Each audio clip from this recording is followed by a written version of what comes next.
안녕하세요. 방쌤입니다. 제가 지난 시간에 기미의 원인에 대해서 말씀드렸었는데요. 기미라는 것이 이제 다양한 원인 때문에 생기는 건데 그 영상 보시면 좋을 것 같고, 이 기미를 어떻게 치료할지를, 어떻게 접근해야 될지를 말씀드려 볼게요. 그리고 치료보다 더 중요한 것은 사실은 기미를 예방하는 방법인데요.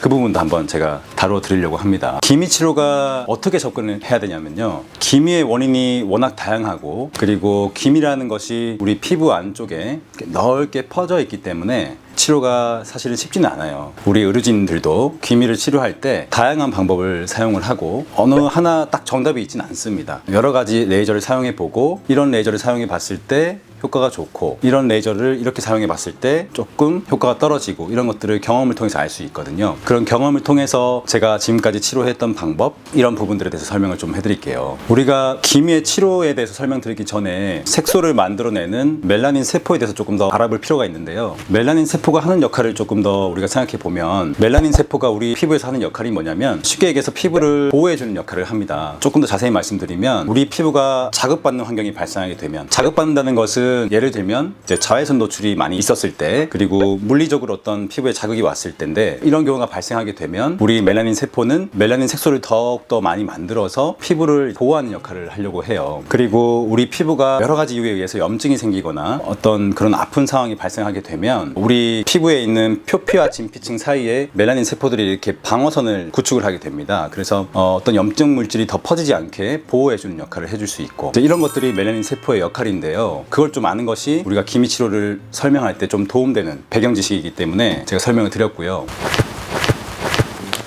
볼까요, 차라리?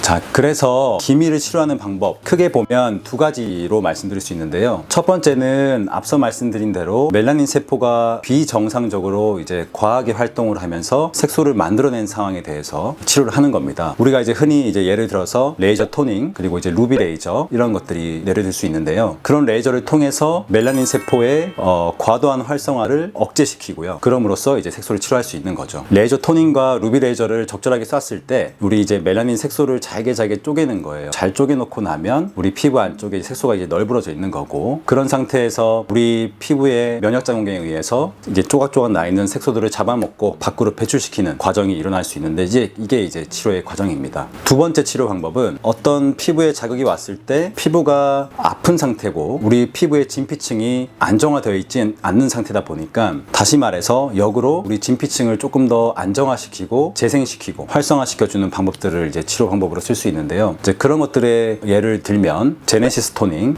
시너지 레이저, 듀얼 프락셀, 이런 부분들이 있어요. 그래서 첫 번째, 색소를 잘게 쪼개가지고 밖으로 배출시키는 방법, 그리고 우리 진피층을 활성화시켜서 안정화시켜서 우리 피부를 재생이 잘 되게끔 하는 치료들, 이 두 가지를 이제 병합하는 게 이 기미 치료의 핵심이라고 볼 수 있고요. 우선은 이 두 가지 방법을 동시에 적용할 수도 있고, 두 가지 중에서 한 가지를 먼저 하고 이제 경과를 봐서 나머지 방법을 또 시도하는 방법도 있을 수 있고, 이렇게 치료를 하고 있습니다. 좀 전에 말씀드린 진피층을 안정화시키고 회복시키는 방법, 그 예로 들어서 이제 시너지 레이저, 제네시스 토닝이 있었는데요. 조금 자세히 말씀드리면, 우리 피부에 적절한 열을 줘가지고 이 피부를 회복을 시키고, 정상적인 피부 회복 과정, 콜라겐도 만들고 피부를 재생시켜서 색소를 좋아지게 하는 그런 방법입니다. 기미가 많이 형성된 주변부에는 비정상적인 혈관들이 많이 자라져 있어요. 그래서 그런 혈관들을 조금 잡아줄 수 있고, 혈관들을 수축시켜 줄 수 있고, 이런 이제 시너지 레이저를 통해서 색소를 좋아지게 할 수 있는 거고요.